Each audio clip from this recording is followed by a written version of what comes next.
datang. Pak Kades, Kenapa? kalau ada suami orang yang dekatin saya, itu cobaan atau harus dicoba? Kau gak tahu sekali.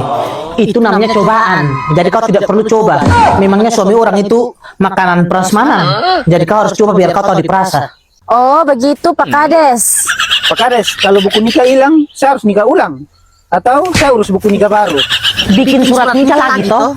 Masa kamu nikah ulang? Itu tandanya kau gila kawin. Kau seperti ayam saja, mau kejar langsung kawin.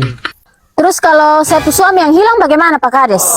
Nah, kalau kau suami hilang, itu baru masalah besar. Jadi yang paling pertama kau kerjakan itu, cari kau suami dulu. Jangan kau cari buku nikah.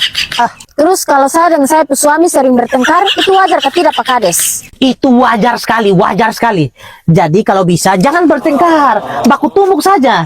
Baru kalian lihat siapa yang meninggal duluan. Terus yang tidak wajar tuh apa Pak Kades? Yang tidak wajar itu, kalau kalian suami istri dalam rumah tangga itu tidak bertengkar. Itu artinya kalian nikah dengan mayat. Makanya dalam rumah tangga tuh sunyi terus. Bertanya banyak sekali.